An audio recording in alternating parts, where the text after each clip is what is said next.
Damos comienzo a la sesión de investigación de IBS Granada. Buenas tardes a todos y todas. Eh, Vamos a dar comienzo a la sesión de octubre de investigación de IBS Granada. Eh, Me presento, yo soy Federico García, soy uno de los adjuntos a la dirección científica del IBS y hoy nos toca o me toca presentar y moderar la sesión que va a llevar a cabo el doctor Adolfo de Salazar. El doctor Adolfo de Salazar trabaja en el Servicio de Microbiología Clínica del Hospital Universitario de San Cecilio en Granada. Él es facultativo, especialista de área y la verdad es que desde mi punto de vista representa el paradigma de lo que es la conexión entre lo que hace un facultativo en un servicio asistencial y la investigación. Y digo esto porque cuando Adolfo acabó su residencia, él eligió optar a una beca del Carlos III de Recursos Humanos, que todos conocéis, que son las becas Río Ortega, los contratos Río Ortega. Él ganó ese contrato Río Ortega y cuando acabó con su contrato Río Ortega, eligió continuar en esta vía que le permite hacer asistencia y hacer también investigación y ahora mismo disfruta de un contrato de Juan Rodés, que es la continuación dentro de la carrera asistencial, la continuación en contratos de recursos humanos. Más allá de esto, Adolfo ha jugado un papel clave en el desarrollo del servicio de microbiología que yo tengo el gran honor de dirigir. Él jugó un papel clave durante la pandemia de COVID, apoyo fundamental para que desde este servicio pudiéramos dar la respuesta que necesitaba Granada en cuanto al diagnóstico de SARS-CoV-2. Y una vez que habíamos superado esta situación, él ha desarrollado una línea específica, entre otras muchas, dentro del servicio, una línea de investigación en ITS y más concretamente en las resistencias a los antimicrobianos. Como sabéis, las resistencias a los antimicrobianos, todos los que nos dedicamos a esto, estamos convencidos de que va a ser, y si no lo es ya, la nueva pandemia a la que estamos asistiendo.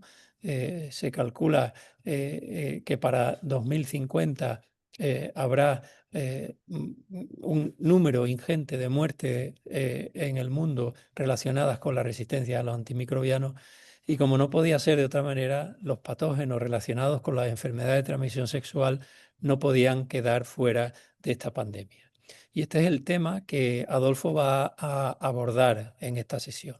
Él nos va a contar cuál es la situación epidemiológica, cuál es la situación en Andalucía y cuál es la situación a nivel nacional y global de las resistencias a los antimicrobianos en los patógenos que producen enfermedades de transmisión sexual.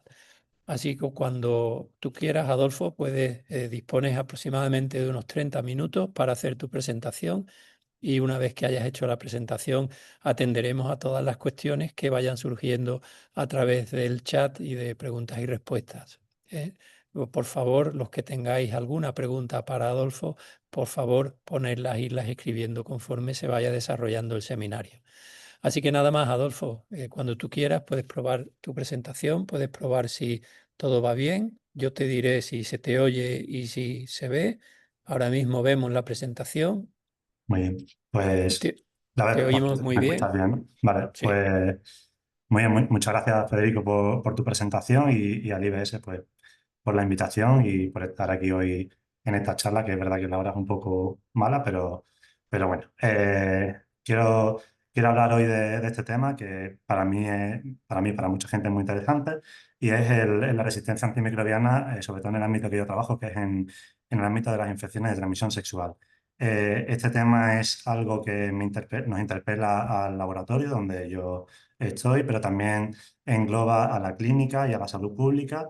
Y vamos a ver sobre todo por qué están aumentando, qué mecanismos hay detrás de este aumento y sobre todo qué podemos hacer de forma práctica desde nuestros centros para mejorar el diagnóstico y el tratamiento, ¿no? Este es el objetivo de la charla.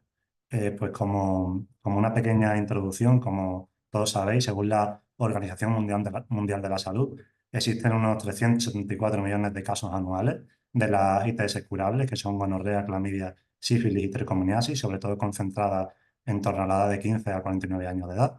La incidencia de un patógeno poco conocido hasta hace poco, que es Mycoplasma genitalium, que se ha demostrado que es causante de ITS casi tan alta como la de clamidia, donde quiera que se haya estudiado.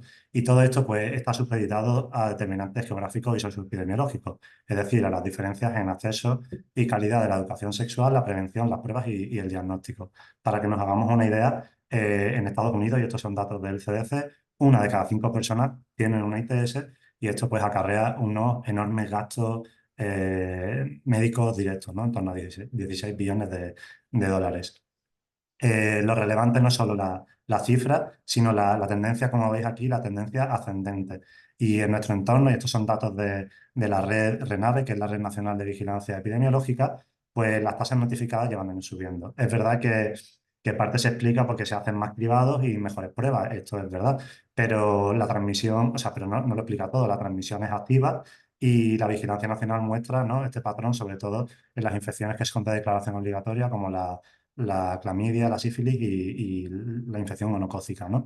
Ahí vemos un pequeño bajón por la pandemia de SARS-CoV-2, pero enseguida la tendencia ha seguido ascendente. También podemos ver con datos de la red RENAVE la distribución entre sexo y edad. Vemos que la infección por clamidia es más prevalente en mujeres, mientras que la infección gonocócica es más prevalente en hombres, pero siempre se mantiene que la edad en torno a los 20 a los 34 años donde las tasas son mayores, ¿no? Esto nos va a permitir priorizar recursos y adaptar estrategias hacia esos grupos de población. Em, Como he comentado al principio, Mycoplasma genitalium es un microorganismo causante de ITS que ha cobrado mucha importancia en los últimos años y de hecho el CDC ya recomienda incluirla en el diagnóstico sindrómico de las ITS sintomáticas. Como no es una enfermedad de declaración obligatoria, pues no tenemos datos oficiales de prevalencia ni en España ni a nivel europeo, pero sí sabemos que la prevalencia, según estudios locales que se han ido realizando en España y también un estudio muy importante que es el NATSAL-3 en Reino Unido, pues nos dice que la prevalencia es cercana a Chlamydia trachomatis. Esta prevalencia siempre va a depender del tipo de población que estudiamos, ya que la incidencia en hombres que tienen sexo con hombres y en trabajadores sexuales, pues evidentemente será mayor. Una vez dicha esta pequeña introducción, ¿qué microorganismos causantes de ITS son los más importantes a nivel de resistencia antibiótica? Pues sin lugar a dudas, el patógeno principal es gonococo, sobre todo gonococo resistente a cefalosporinas de tercera generación y o resistente a fluoroquinolona. De hecho, se encuentra en la lista de patógenos prioritarios de la Organización Mundial de la Salud del año 2024 y es uno de los 10 microorganismos prioritarios que requieren inversión tanto en investigación como en desarrollo, ¿no? El otro microorganismo causante de ITS con un impacto fundamental en la resistencia pues va a ser el Mycoplasma genitalium, que como veis aquí el CDC lo incluye dentro de la lista de vigilancia, junto con Aspergillus fumigatus resistente a zoles y Bordetella pertussis resistente a macrolides. Pues de estos dos microorganismos son los que vamos a hablar fundamentalmente hoy y vamos a empezar con gonococo, ¿no? Como veis aquí, lo que muestra esta flecha es el viaje de gonococo hacia la multiresistencia. Gonococo es un patógeno extraordinario, tiene una capacidad impresionante para adquirir resistencia, ya que muta con facilidad, puede intercambiar material genético con otros microorganismos y combina mecanismos cromosómicos con mecanismos adquiridos como beta-lactamasas o otros elementos móviles. La suma de todo ello hace que con cada década que se ha ido produciendo y cada tratamiento empírico en monoterapia que se ha ido intentando administrar a este microorganismo, pues se haya ido haciendo resistente y ahora mismo nos encontramos en la antesala de la gonorrea multiresistente con solo la ceftriaxona como único fármaco en monoterapia que muestra una sensibilidad pues muy alta. Aún así, como veis en este mapa, estos son ya datos de 2024, ya empezamos a asistir a aislados, aislados de gonococo con resistencia a ceftriaxona, como veis sobre todo en el sudeste asiático y en la parte de Arabia, que tenemos más del 5% de los aislados con resistencia a ceftriaxona. Sin embargo, en Europa y en el continente americano, pues la prevalencia de la resistencia a este fármaco sigue manteniéndose muy baja. Especialmente importante en gonococo es el clon FC428, es un clon de gonococo multiresistente que tiene resistencia a estas cefalosporinas de tercera generación, como son la ceftriaxona y la cefixima, pero también resistencia a tetraciclina, penicilina, cipro y resistencia intermedia a citromicina. Esto es muy importante porque no nos va a dar un arsenal terapéutico oral para tratar este microorganismo y sí va a seguir conservando sensibilidad a gentamicina y ertapenem, pero son fármacos intramusculares, intravenosos que no nos van a ser útiles.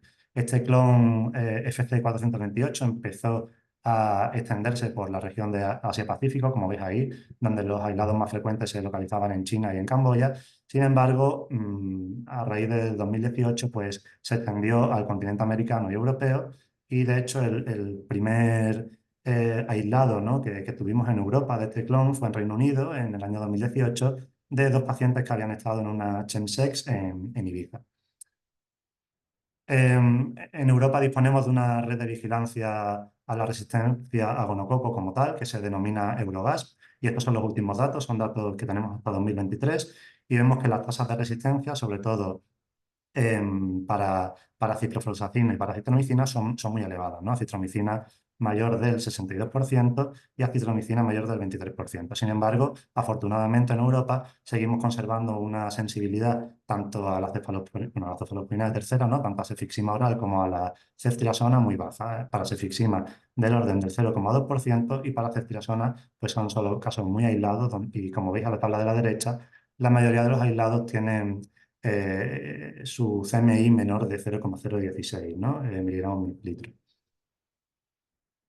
En España no tenemos una red de vigilancia como tal para la resistencia antibiótica en monococo, pero sí disponemos de estudios multicéntricos, como este que se llevó aquí en 10 hospitales diferentes de España, y vemos que los datos de prevalencia, bueno, en la resistencia tanto de estos fármacos, ¿no?, cipro, citro y las cefalosporinas orales, pues son muy parecidos a los que encontramos en la red Eurogas.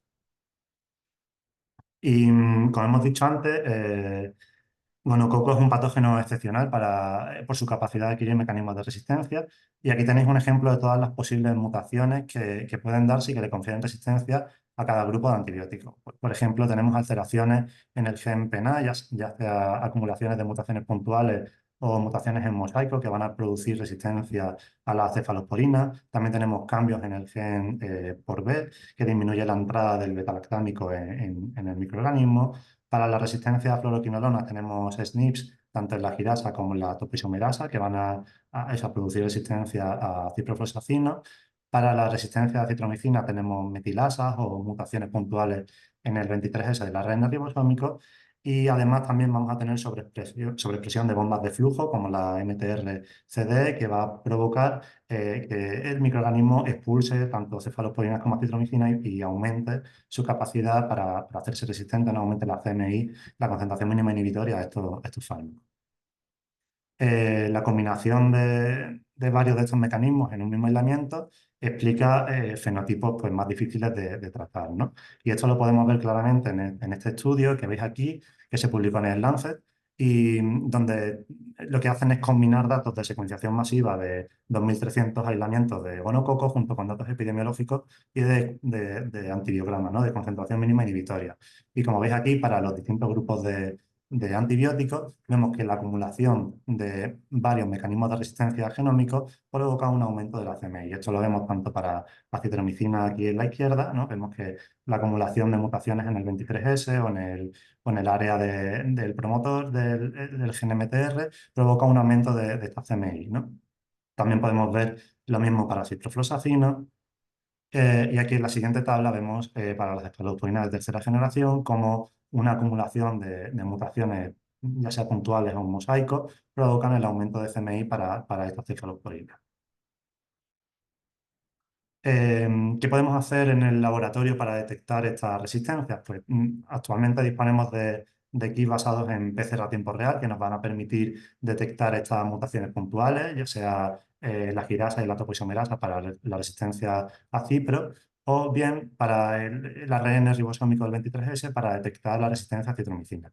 Sin embargo, como hemos dicho, las mutaciones en gonococo son acumulativas y no nos no nos van a servir estos kits a tiempo real. Vamos a necesitar siempre o bien de secuenciación, como veis aquí en la izquierda, secuenciación para tener todo el genoma completo y poder ver todos los mecanismos determinantes de resistencia, o bien, que es lo que hacemos actualmente, realizar siempre pruebas fenotípicas, pruebas de cultivo y antibiogramas para poder tener ese perfil de sensibilidad. En cuanto a estrategias que podemos hacer para evitar las resistencias en gonococo, pues podemos mejorar el uso de los fármacos actuales. Esto lo podemos hacer bien reduciendo el uso de ceftriaxona, ¿no?, para la gonorrea mediante el uso de antibióticos alternativos que sean sensibles, que dispongamos del antibiograma y sepamos que sea sensible, como por ejemplo ciprofloxacino, o bien combinando antibióticos, aunque todavía esto es algo arriesgado y la combinación óptima no está clara.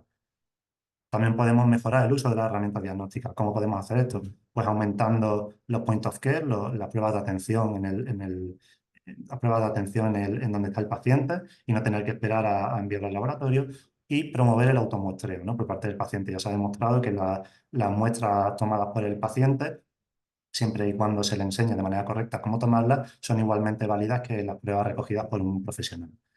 También es importante realizar pruebas de curación en sospechas de fracaso y en infecciones faríngeas por gonococo. Y sobre todo, ¿no?, como he dicho antes, nosotros desde el punto de vista del laboratorio, realizar siempre cultivo en todas las muestras que tengamos positivas mediante técnicas moleculares. A nivel comunitario podemos también hacer diferentes estrategias, como aumentar la detección del gonococo faríngeo. Sabemos que la faringe es un crisol para la resistencia a gonococo, y esto es porque el gonococo puede en la faringe mezclar su genoma con Neisseria comensales, y además el tratamiento va a tener poca accesibilidad a la zona de faringe, por lo cual se van a dar las condiciones propicias para aumentar la resistencia, para que en la faringe la resistencia en gonococo aumente. Por eso, aumentar la detección de gonococo faringe, aumentar las pruebas en faringe, nos va a ayudar a prevenir la transmisión de esta cepa. También podemos mejorar el rastreo de contacto, aunque esto ya se está haciendo de manera bastante eficaz. Y, por último, administrar la vacuna antimeningocócica en población de riesgo, que se ha comprobado de hecho, el Comité de Vacunación e Inmunización de Reino Unido ya advierte de su utilidad en la prevención cruzada con Neisseria gonorrea, ¿no? Esto es algo que se puede realizar en población de riesgo y que en Galicia ya, por ejemplo, se está haciendo. Tenemos nuevos fármacos para gonococo que están todavía en fase de ensayo clínico. Tenemos los más prometedores, son la gepotidacina y el zoliflodacino, que actualmente se encuentran en fase 3. El más prometedor parece que es soliflodacino, que logra una curación microbiológica, una erradicación microbiológica del 100% de la gonorrea urogenital y rectal, y de alrededor de un 80% para la gonorrea faríngea. Vale, una vez dicho esto, voy a pasar a Mycoplasma genitalium, que, como he comentado antes, pues es un microorganismo que ha cobrado mucha importancia en los últimos años, y es un microorganismo excepcional porque es una de las bacterias más pequeñas que existe, y esto le va a dar una serie de características muy importante. Tiene una sensibilidad muy limitada a los antibióticos. Los únicos fármacos que pueden lograr su erradicación prácticamente son los macrólidos y la fluoroquinolona. Además, tiene una alta capacidad de desarrollar resistencia porque tiene una alta tasa de mutación, y, por si fuera poco, para nosotros en el laboratorio es muy difícil de cultivar. Es un microorganismo muy fastidioso y que requiere unas condiciones muy especiales, lo que produce que existan pocos datos de secuenciación masiva y, por tanto, pocos datos epidemiológicos. Como hemos dicho, macrólidos y fluoroquinolona son las principales líneas de tratamiento. Sabemos que la resistencia a macrólidos está mediada por mutaciones puntuales en la región 5 del ARN 23S ribosómico, sobre todo las que se encuentran en la posición 2058-2059. Estas son mutaciones de alto nivel que van a provocar que la CMI de acitromicina aumente de menos de 0,063 a más de 8, ¿no? Van a provocar una resistencia total al fármaco. Estos son datos también de 2024. Como veis aquí, el mapa global de la resistencia. Tenemos una resistencia muy alta a macrólidos para este microorganismo, sobre todo, como siempre, en Asia, ¿no?, en el sudeste asiático y en Asia, pero ya lo tenemos también en el continente americano, y en Europa tenemos del torno al 20 al 50%. Estas tasas de resistencia a macrólidos son tan altas fundamentalmente como consecuencia del consumo antibiótico, del uso generalizado de acitromicina, pero sobre todo del uso generalizado de 1 gramo de acitromicina que se estuvo dando, ¿no?, para el tratamiento de las ITS tratamiento sindrómico de las IPS y que ya por suerte pues, se ha logrado cambiar en las guías. Además, este tratamiento creaba una selección del 20% de resistencias de novo para micoplasma genital. También en cuanto a mosiflosacino, que es la otra terapia eficaz para este microorganismo, su resistencia va a estar mediada sobre todo en mutaciones puntuales en la girasa y en la topoisomerasa 4, codificada por el gen PARC, sobre todo las que se centran en la región QRDR entre la posición 83 y 87. Esto, no todas las mutaciones en esta región aumentan la CME in vitro de mosiflosacino, y aún existe una asociación incierta entre la presencia de una mutación y el fracaso a mosiflosacino, pero lo que sí se conoce es que la presencia de la mutación S83I provoca el 60% de fracaso a este fármaco, ¿no? Si además existe una combinación de esta mutación, la S83I, con SNPs en la girasa, el fracaso a mosiflosacino aumenta hasta el 80%. Aquí igual tenemos datos globales de la resistencia a este fármaco y podéis ver lo mismo que antes, ¿no? Que en el sureste, en el continente asiático, es donde tenemos las tasas más altas, y sin embargo en América y en Asia, perdón, en América y en Europa, la resistencia se encuentra en torno al 5 o 20%. Nosotros realizamos ya hace 5 años este estudio en el que quisimos comprobar qué tasas de resistencia teníamos para este microorganismo en nuestro medio y bueno, realizamos un estudio en 77 pacientes en el que comprobamos que encontrábamos que un 36% de los microorganismos de Mycoplasma genitalium que aislábamos tenían un 36% de resistencia a macrólidos y encontrábamos también un 9% de resistencia a fluoroquinolona.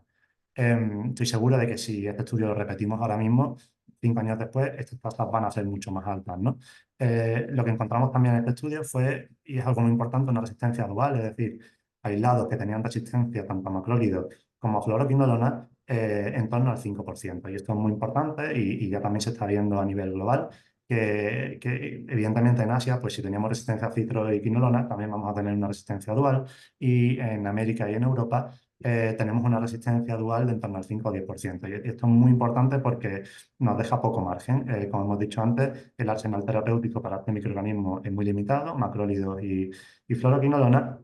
Y si tenemos casos de fracaso clínico, ya sea por resistencia o bien que el paciente no tolere o tenga contraindicaciones para la fluoroquinolona, pues el acceso a otros fármacos es muy limitado. En el año 2019, gracias a un estudio en el que se comprobó que la doxiciclina, que no logra erradicar la infección por Mycoplasma genitalium, pero que sí se vio que lograba disminuir la carga bacteriana de este microorganismo en el lugar de acción, pues a raíz de este estudio se llevó a cabo la propuesta de esta terapia secuencial guiada por resistencia, ¿no? Que es una, mm, una terapia que ya han incluido la mayoría de guías internacionales, la guía británica, la guía internacional y la guía australiana, en el que con un aislado de Mycoplasma genitalium positivo comenzamos un tratamiento de doxiciclina durante 7 días para poder disminuir esa carga bacteriana en el lugar de acción. Y mientras tanto, nosotros en el laboratorio realizamos un test de resistencia a macrólidos. Si este es negativo, podemos dar un régimen de acitromicina durante 5 días, lo cual va a dar una tasa de curación microbiológica alrededor del 97%, y si el test de resistencia a macrólidos es positivo, pues ya tenemos que intentar o bien probar con mosiflosacino, que si disponemos también de test de resistencia a fluoroquinolona y este es negativo, es decir, no encontramos presencia de esa mutación S83I, vamos a lograr con el tratamiento con mosiflosacino una tasa de curación superiores al 96%, pero si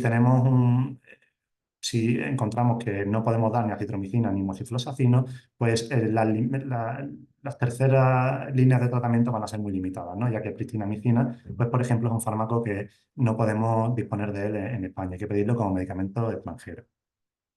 En el laboratorio nosotros debemos de realizar de manera prioritaria, como he comentado, para poder favorecer esa terapia secuencial guiada por resistencia, debemos realizar un estudio fenotípico de resistencia a macrólidos. Esto lo podemos hacer o bien mediante el GOL estándar, que sería la secuenciación de ese 23S del ARN ribosómico. El problema de la secuenciación de este gen es que es algo caro y laborioso, ¿no? Y implicaría mucho tiempo. Es por eso que ya a día de hoy han salido kits basados en PCR a tiempo real que van a detectar estas mutaciones puntuales. Y también disponemos de estudios en los que evalúan estos kits con el gold estándar y tenemos que su sensibilidad y su especificidad pues, son muy buenas, ¿no? Lo cual nos facilita mucho el trabajo desde el laboratorio. Eso en cuanto a macrólido, en cuanto a fluoroquinolona, pues de momento no es prioritario, ya que la doble resistencia, como hemos visto antes, es de momento baja, ¿no? En torno a 5 o 10%, pero sobre todo porque no disponemos de alternativas eficaces a amoxiflosacino. Si quisiéramos, si quisiéramos hacer un estudio genotípico de resistencia a fluoroquinolona, pues podríamos secuenciar el gen Parcer, o bien también utilizar kits basados en qPCR que van a detectar esas mutaciones puntuales, como la H83i, y que también disponemos de estudios en los que comparan estos kits basados en PCR a tiempo real con la secuenciación, que es el gold estándar, y que de nuevo tiene una sensibilidad y una especificidad pues, bastante buena. Nosotros hace un par de años hicimos en colaboración con nuestros compañeros de enfermedades infecciosas un estudio para probar la eficacia de pristinamicina en el tratamiento de infecciones por Mycoplasma genitalium que eran resistentes tanto a macrolidos como a fluoroquinolona. Pristinamicina, como he dicho, es un fármaco un poco de difícil acceso, ya que hay que pedirlo a Francia, por lo cual, bueno, quisimos valorar esta oportunidad de tratamiento en estos pacientes bueno, es algo que hemos estado haciendo durante 4 años. En esos 4 años hemos detectado 55 pacientes con Mycoplasma genitalium resistentes a macrólidos y fluoroquinolona. De ellos hemos podido tratar 36 pacientes con un régimen de doxiciclina y pristinamicina. De estos 36, pues un paciente fue alérgico a la pristinamicina, debutó con un ras cutáneo y abandonó el tratamiento. Otro lo perdimos y de los que quedan, obtuvimos un 82,4% de pacientes que lograban la erradicación microbiológica por la pauta de doxiciclina pristinamicina. Por lo cual, bueno, pues una alternativa de tratamiento que en algunos casos puntuales pues se puede utilizar. En cuanto a qué estrategias pues, podemos hacer para disminuir la resistencia antibiótica en Mycoplasma genitalium, pues fundamentalmente lo primero, mejorar cómo usamos la herramienta diagnóstica, ¿no? Lo primero sería no realizar cribado de Mycoplasma genitalium en personas asintomáticas. Ya sabemos que Mycoplasma genitalium puede colonizar el epitelio, pues ya sea urogenital, y solamente habría que buscarlo en personas sintomáticas, ¿no? Ya todos las guías recomiendan no realizar cribado en personas asintomáticas de este microorganismo. Debemos fomentar la terapia guiada por resistencia en pacientes sintomáticos para evitar un aumento de la resistencia y nosotros por nuestra parte debemos de aumentar el cultivo de este microorganismo para poder tener más datos de secuenciación masiva y poder mejorar la epidemiología molecular de este microorganismo. En cuanto a mejorar el uso de los fármacos actuales, pues debemos mejorar la evidencia del acceso antimicrobiano. Como hemos dicho, la pristinamicina o la minociclina son fármacos que están poco estudiados o bien son muy difíciles de acceder a ellos, pues debemos de intentar mejorar ese acceso, ¿no? En cuanto a nuevos fármacos, ya están saliendo nuevas dianas terapéuticas. El ciprofloxacino ya tiene evidencia clínica y ha sido aprobado en Japón y en Australia. Otros fármacos han caído, como por ejemplo la lefamulina, que ha demostrado que tiene una eficacia clínica deficiente. Y a nivel comunitario, pues debemos mejorar la vigilancia de los mecanismos de resistencia para orientar el uso de antibióticos y, por supuesto, debemos reducir el uso excesivo de antibióticos empíricos y profilácticos, ¿no? Como habéis visto, ese tratamiento empírico con acitromicina para las ITS fue lo que ha hecho que haya aumentado tanto las tasas de resistencia a acitromicina para este microorganismo. No quiero terminar la charla sin hablar de Clamidia trachomatis, porque muchas veces se nos consulta al laboratorio sobre posibles resistencias antibióticas en Clamidia trachomatis. Decir que no existen cambios genéticos que confieran ahora mismo un fenotipo estable de resistencia antibiótica. Siempre y cuando tengamos una sospecha de resistencia a clamidia, lo que debemos hacer es descartar que haya habido una reinfección posterior al tratamiento o que haya habido una falta de adherencia al tratamiento o una exposición inadecuada. Y lo único que sí está documentado son casos de fracaso debido a una resistencia heterotípica. Pero esta resistencia pues, no es estable, afecta solo a menos del 10% de la población bacteriana. De hecho, si hacemos una búsqueda bibliográfica, solamente existen muy pocos estudios en el que esté documentado verdaderamente resistencia o sensibilidad disminuida a Clamidia trachomatis, son los que os muestro aquí, tanto a tetraciclina como a doxiciclina, a citro o de nuevo a citromicina. Y el problema de esto es que la monitorización de resistencia a Clamidia trachomatis es muy complicada porque no existen pruebas estandarizadas, ya que Clamidia trachomatis requiere también cultivos celulares, cultivo en células MACOI para hacer un estudio fenotípico. Ahora mismo el tratamiento de elección sigue siendo la doxiciclina y parece que no hay ningún mecanismo de resistencia estable para este microorganismo. Lo que sí es que vamos a tener que estar vigilantes porque sabemos que Clamidia suis, que es una especie que está muy cercana a Clamidia trachomatis y que es prevalente en cerdos domésticos, como el que veis aquí, tiene un gen de resistencia, un casete estable en el gen TET que confiere resistencia a tetraciclina. Entonces, es posible que algún día, ¿no? se pueda haber una transmisión de este casete a la Candida trachomatis y pueda desarrollar resistencia a la doxiciclina, lo cual creo que es necesario mantener el estudio y la vigilancia, ¿no? sobre estos mecanismos de resistencia. Para terminar, ¿no? Como conclusiones, ¿qué prioridades debemos hacer para mejorar la resistencia antibiótica, ¿no? en las ITS? Pues debemos, como hemos comentado, ampliar y mejorar la vigilancia de la incidencia y la prevalencia de todas las ITS relevantes, incluyendo Mycoplasma genitalium, por supuesto, aunque no sea una enfermedad de declaración obligatoria. Debemos mejorar la prevención de las ITS, incluyendo la educación, el asesoramiento y la detección y el uso de preservativos para evitar la propagación. Debemos fortalecer la investigación y el seguimiento del uso de doxiciclina como profilaxis por-exposición, el desarrollo de vacunas contra ITS y las intervenciones no convencionales como el uso de enjuague bucal para prevenir las ITS orofaringias. Debemos aumentar las pruebas diagnósticas adecuadas utilizando técnicas moleculares validadas y aprobadas. También desarrollar pruebas rápidas, precisas, en el punto de atención del paciente, que idealmente también nos dé información, ¿no? Porque no de la resistencia antimicrobiana. Debemos eliminar por parte del laboratorio esas pruebas multiplex para el estudio de ITS, que a veces detectaban ureaplasmas y micoplasma homini, que hemos visto que son microorganismos comensales la mayoría de veces, ¿no? Y no tiene sentido buscarlo junto con otras ITS genuinas, lo cual va a conducir a un uso indebido y excesivo de los antimicrobianos. Debemos mejorar el diagnóstico y el tratamiento temprano de los pacientes y sus contactos sexuales. Y debemos desarrollar y evaluar adecuadamente nuevos antimicrobianos para el tratamiento de las ITS y, por supuesto, mejorar la vigilancia mundial de la resistencia, combinando de manera beneficiosa la secuenciación masiva con los datos epidemiológicos de los pacientes. Y nada más por mi parte, daros las gracias por vuestra atención y a la espera por si tenéis alguna pregunta relativa a este tema.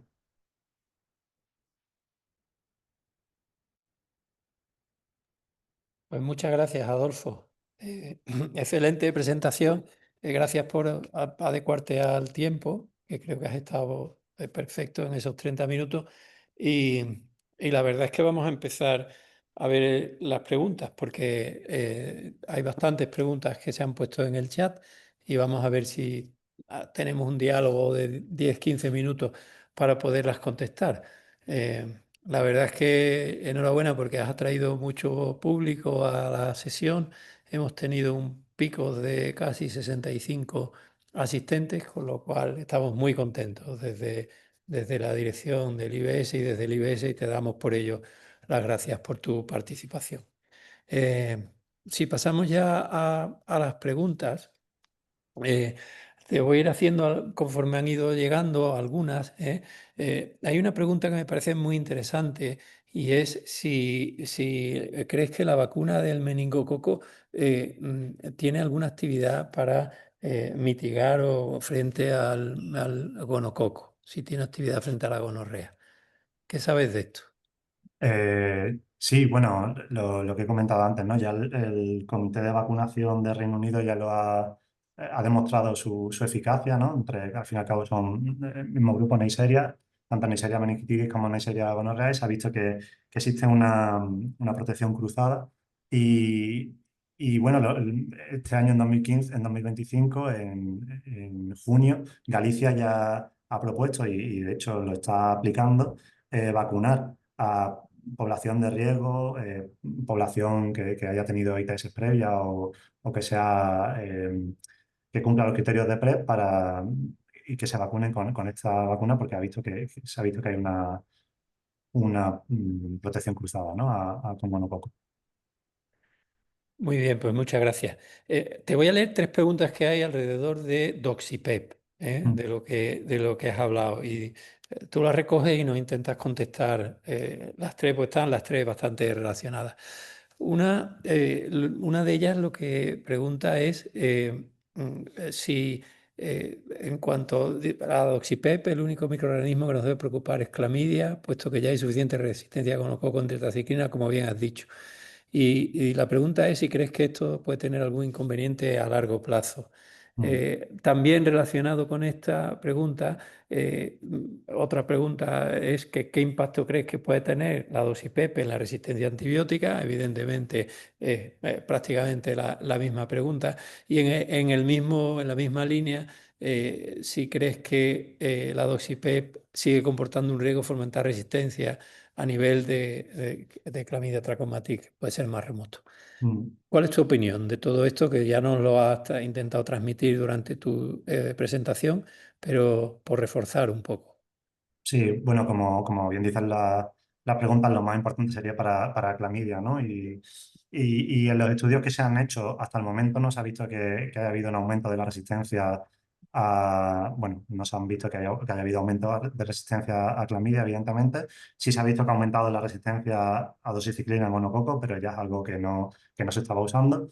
Hay un estudio muy interesante que se ha publicado hace relativamente poco sobre el resistoma. Sí se ve que aumentan eh, el gen que codifica resistencia a tetraciclina, pero no parece que tenga impacto luego a nivel clínico, a nivel de fenotipo. Por lo tanto, yo creo que si la doxipep, perdón, si se selecciona bien los pacientes o sea, se selecciona bien a qué paciente se le da, puede tener una importancia muy, muy grande, ¿no? para prevenir la infección ya sea por clamidia o incluso por la sífilis. Mm. Vale, mientras paso a leer otra pregunta, has hablado de resistoma ahora mismo. Mm. ¿Podrías definirnos para aquellas personas que no estén muy familiarizados con este término, esto qué es? El registoma es el conjunto de genes de resistencia que hay en una población, no necesariamente de un microorganismo, sino de todo el entorno, ¿no? que convive. Por ejemplo, si estamos analizando una muestra uretral, pues todos los mecanismos de resistencia de todos los microorganismos que haya en esa muestra uretral, por ejemplo, para simplificarlo un poco. Mm, Perfecto, muchas gracias. Eh, Has hablado de un ensayo, un estudio que habéis tenido, tenéis en marcha en el servicio junto con enfermedades infecciosas sobre el rescate de pacientes con resistencia a quinolonas y acitromicina en Mycoplasma genitalium. Naya Faro nos pregunta que qué opinión te merece la pauta de doxi seguida de metronidazol 512 horas 14 días, en vez del uso de pristinamicina, como habéis estado utilizando o proponiendo. mm. Pues son pautas que son de tercera línea, que todavía no están 100% demostradas, no hay estudios sólidos que la respalden.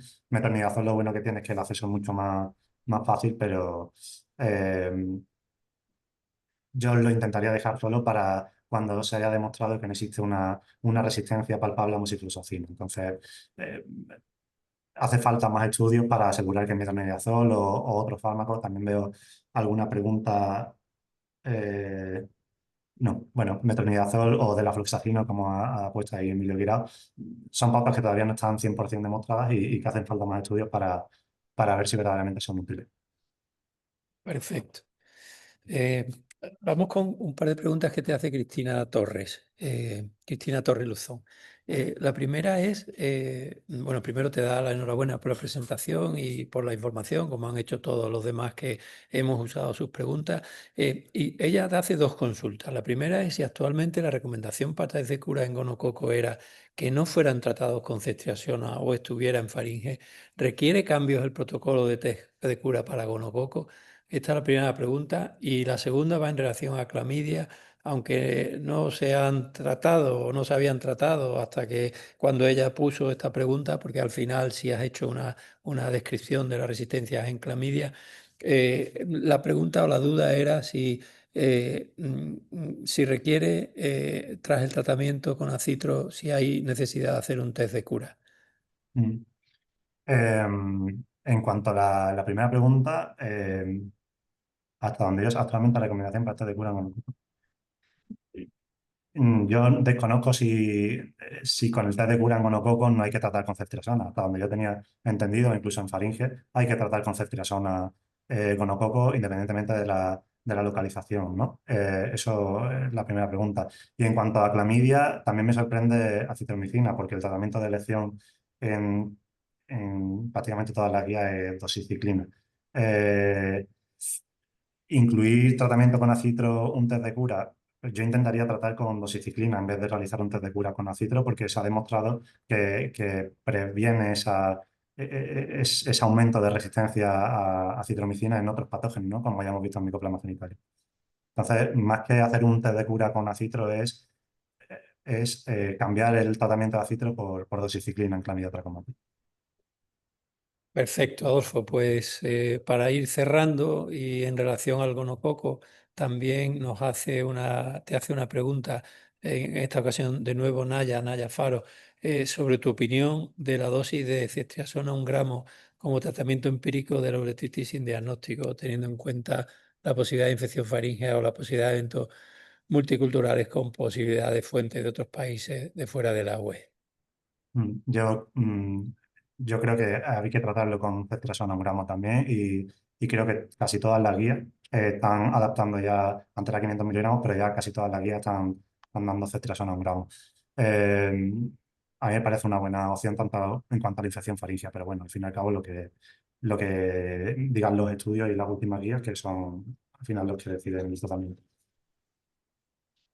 Muy bien, pues yo creo que no hay más preguntas. Por mi parte, yo creo que hemos tenido una excelente sesión.